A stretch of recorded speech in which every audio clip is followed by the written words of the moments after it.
राधे कृष्ण आप सभी को। माघ पूर्णिमा की कथा। माघ पूर्णिमा की पौराणिक कथा के अनुसार एक नगर में धनेश्वर नाम के एक ब्राह्मण रहते थे। उनकी पत्नी का नाम रूपवती था, जो कि बहुत ही पतिव्रता और सर्वगुण संपन्न थी। लेकिन उन्हें कोई संतान नहीं थी, इसलिए वो दोनों बहुत चिंतित रहते थे। एक बार उस नगर में एक महात्मा आए। उन्होंने उस नगर के सभी घरों से दान लिया, लेकिन धनेश्वर की पत्नी जब भी उन्हें दान देने जाती तो वो उसे लेने से मना कर देते थे। एक दिन धनेश्वर महात्मा के पास गया और उनसे पूछा कि हे महात्मा, आप नगर के सभी लोगों से दान लेते हैं, लेकिन मेरे घर से नहीं लेते हैं। हमसे अगर कोई भूल हुई हो तो हम ब्राह्मण दंपति आपसे क्षमा मांगना चाहते हैं। इस पर महात्मा ने कहा, नहीं विप्र, तुम तो हमेशा आदर सत्कार करने वाले ब्राह्मण हो, तुमसे भूल तो कभी हो ही नहीं सकती। महात्मा की बात सुनकर धनेश्वर हाथ जोड़कर बोला, हे मुनिवर, फिर आखिर क्या कारण है? कृपया हमें उससे अवगत कराएं। इस पर महात्मा बोले कि हे विप्र, तुम्हारे कोई संतान नहीं है। जो दंपत्ति निसंतान हो उसके हाथ से भिक्षा कैसे ग्रहण कर सकता हूँ? तुम्हारे द्वारा दिया गया दान लेने के कारण मेरा पतन हो जाएगा। बस यही कारण है कि मैं तुम्हारे घर से दान स्वीकार नहीं करता। महात्मा के ऐसे बोल सुनकर धनेश्वर उनके चरणों में गिर पड़ा और विनती करते हुए बोला, हे महात्मा, संतान ना होना ही तो हम पति पत्नी के जीवन की सबसे बड़ी निराशा है। यदि संतान प्राप्ति का कोई उपाय हो तो आप बताने की कृपा करें। मुनिवर ब्राह्मण का दुख देखकर महात्मा बोले, हे विप्र, तुम्हारे इस कष्ट का एक आसान तरीका है। तुम्हें 16 दिनों तक श्रद्धापूर्वक काली माता की पूजा कर उन्हें प्रसन्न करना होगा, तो उनकी कृपा से अवश्य तुम्हें संतान की प्राप्ति होगी। इतना सुनकर धनेश्वर बहुत खुश हुआ। उसने महात्मा का आभार प्रकट किया और घर आकर पत्नी को सारी बात बताई। इसके बाद धनेश्वर माँ काली की उपासना के लिए वन चला गया। ब्राह्मण ने पूरे 16 दिन तक काली माता की पूजा की और उपवास रखा। उसकी भक्ति देखकर और विनती सुनकर काली माता ब्राह्मण के सपने में आई और बोली, हे धनेश्वर, तू निराश मत हो। मैं तुझे संतान के रूप में संतान की प्राप्ति का वरदान देती हूँ, लेकिन 16 साल की अल्प आयु में ही उसकी मृत्यु हो जाएगी। काली माता ने कहा, यदि तुम पति पत्नी विधि पूर्वक 32 पूर्णिमा का व्रत करोगे तो तुम्हारी संतान दीर्घायु हो जाएगी। प्रातःकाल जब तुम उठोगे तो तुम्हें यहाँ आम का एक वृक्ष दिखाई देगा। उस पेड़ से एक फल तोड़ना और ले जाकर अपनी पत्नी को खिला देना। शिवजी की कृपा से तुम्हारी पत्नी गर्भवती हो जाएगी। इतना कहकर माता अंतर्ध्यान हो गई। जब सुबह धनेश्वर उठा तो उसे आम का वृक्ष दिखा, जिस पर बहुत ही सुंदर फल लगे थे। वो काली माँ के कहे अनुसार फल तोड़ने के लिए वृक्ष पर चढ़ने लगा।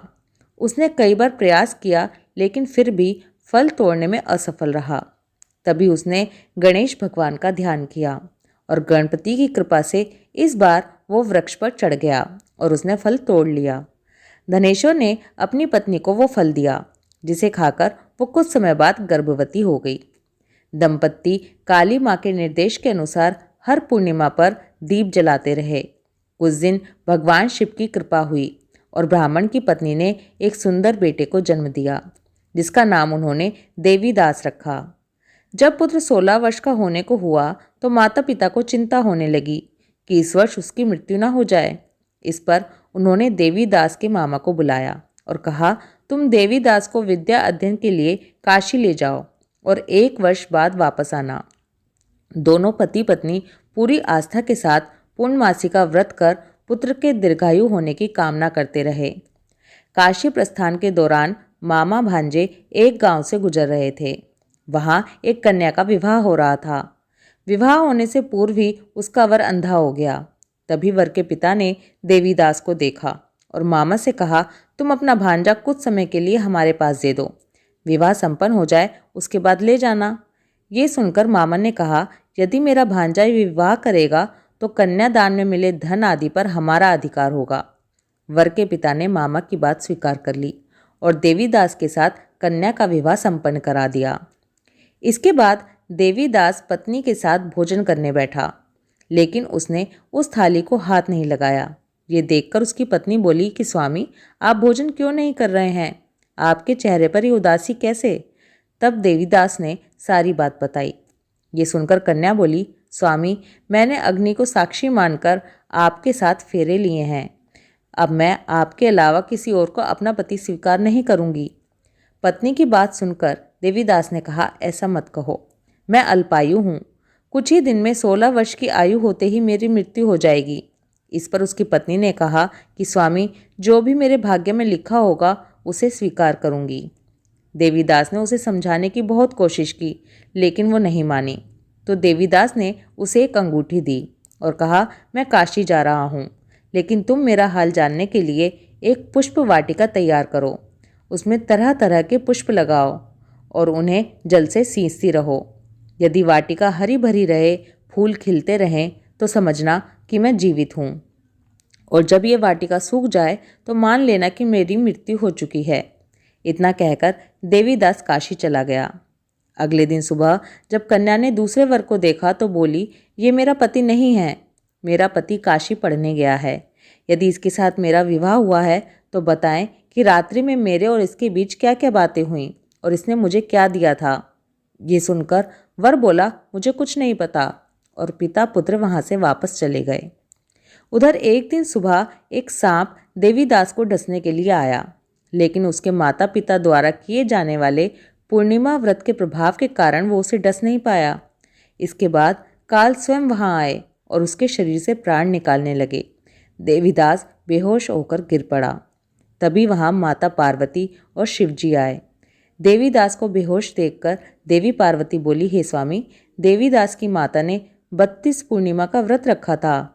इसके फलस्वरूप कृपया आप इसे जीवन दान दें। माता पार्वती की बात सुनकर भगवान शिव ने देवीदास को पुनः जीवित कर दिया। इधर देवीदास की पत्नी ने देखा कि पुष्प वाटिका में एक भी पुष्प नहीं रहा। वो जान गई कि उसके पति की मृत्यु हो चुकी है और रोने लगी। तभी उसने देखा कि वाटिका फिर से हरी भरी हो गई। ये देखकर वो बहुत प्रसन्न हुई। उसे पता चल गया कि देवीदास को प्राणदान मिल चुका है। जैसे ही देवीदास 16 वर्ष का हुआ, मामा भांजा काशी से वापस चल पड़े। रास्ते में जब वो कन्या के घर गए तो उसने देवीदास को पहचान लिया और बहुत प्रसन्न हुई। धनेश्वर और उसकी पत्नी भी पुत्र को जीवित पाकर खुशी से फूले नहीं समाये। इसी के साथ हमें माघ पूर्णिमा की एक और कथा मिलती है। इस दूसरी कथा के अनुसार नर्मदा नदी के तट पर शुभव्रत नामक विद्वान ब्राह्मण रहता था, लेकिन वो काफ़ी लालची था। उसका लक्ष्य किसी भी तरह धन कमाना था, और ऐसा करते करते ये समय से पहले ही वृद्ध दिखने लगा और कई बीमारियों की चपेट में आ गया। इस बीच उसके मन में आया कि उन्होंने पूरा जीवन तो धन कमाने में बिता दिया, अब जीवन का उद्धार कैसे होगा। इसीलिए यही सोचकर उन्हें माघ माह में स्नान का महत्व बताने वाला एक श्लोक याद आया। इसके बाद स्नान का संकल्प लेकर ब्राह्मण नर्मदा नदी में स्नान करने लगे। करीब 9 दिनों तक स्नान के बाद उनकी तबीयत और भी ज़्यादा खराब हो गई और इसी दौरान मृत्यु का समय भी आ गया। वो सोच रहे थे कि जीवन में कोई सत्कार्य न करने के कारण उन्हें नरक जाना पड़ेगा, लेकिन माघ मास में स्नान के कारण उन्हें मोक्ष की प्राप्ति हुई। पौराणिक मान्यता है कि जो व्यक्ति श्रद्धापूर्वक पूर्णिमा का व्रत करता है, कथा सुनता है, उन्हें संतान का सुख मिलता है और सारी मनोकामनाएं पूरी होती हैं। ओम नमो भगवते वासुदेवाय। राधे कृष्णा।